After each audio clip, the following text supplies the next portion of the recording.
Hi guys, David here. This is the first edition of a weekly video blog post. You will be seeing hopefully a lot more of these in the coming weeks and months.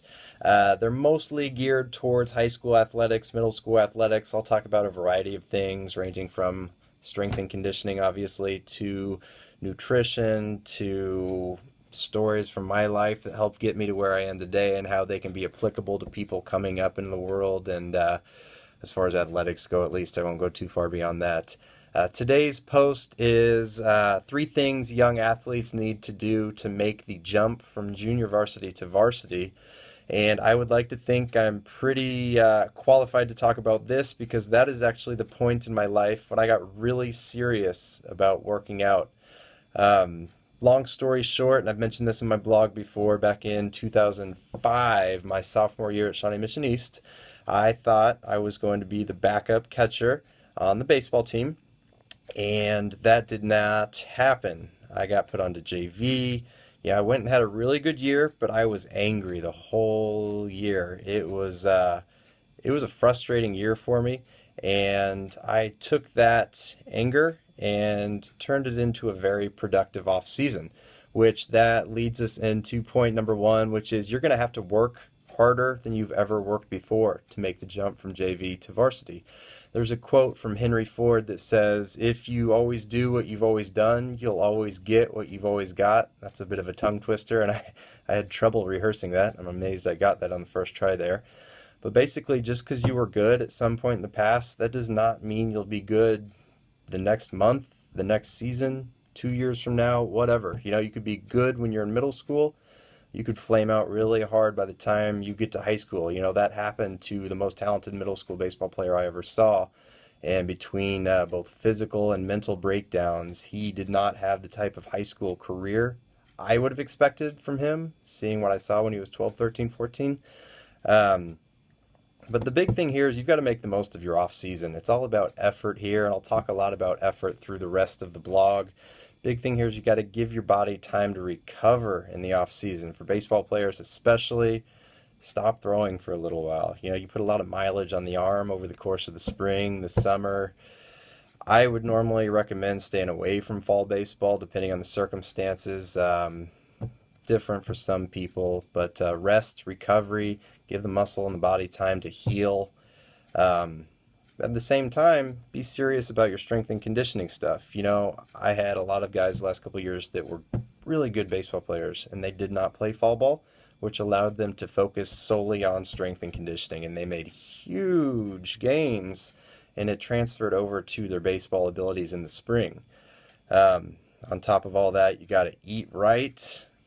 I will harp on asking kids what they ate for breakfast, what they ate for lunch, and a lot of times it's, oh, I had a donut and some hash browns.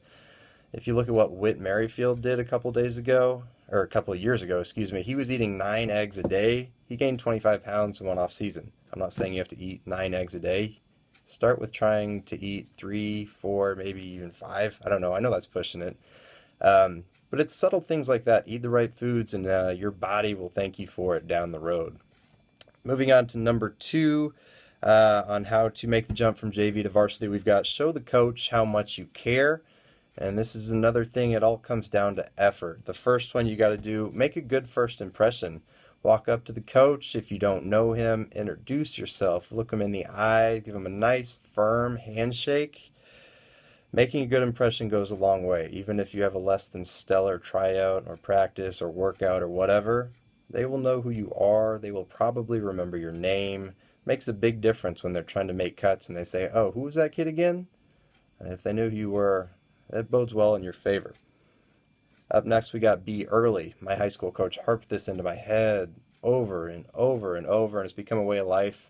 It's kind of like the old saying, if you are on time, you're late. If you're early, you're on time.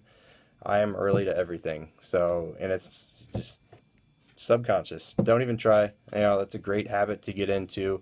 If it means setting your alarm clock 5, 10, 15 minutes early, it really won't make that big of a difference in the grand scheme of your life. Try and give it a shot. People remember you when you're early. They remember you if you're late, except not in a good way. Next, pay attention when your coach is talking. Pay him the respect he or she deserves. chances are they know what they're talking about if they're in that position in the first place, and they probably know more than you. Let's just be honest here. Next, be consistent in everything you do. Try to avoid the amazing play mentality. Back to baseball again. Look at Raul Mondesi. That's why he's in the minor leagues right now. He can't make basic plays. He makes errors on just silly ground balls. And Alcides Escobar is one of the best. You know, he'll wow you here and there, but he also makes every single routine play day in and day out. Number 3 in today's blog, be a great teammate. All comes down to effort. If you haven't sensed the recurring theme by now, have a team first mentality. Take whatever you can get as far as doing what it takes to make your team as good as possible. Personal anecdote from my life, back in '06, which was my first year on varsity, I was in the midst of a season-long slump. I was bad at hitting. It was hard. First time in my life, I couldn't hit baseballs. It was hard. You know what I learned to do? I learned to bunt really well. I was at the bottom of the lineup, wasn't hitting. I was moving guys over.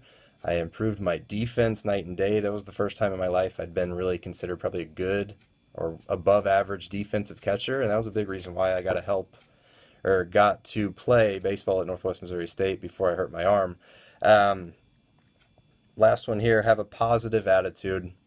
Once again, effort, big thing. Things are not always going to go your way. It's all about how you bounce back.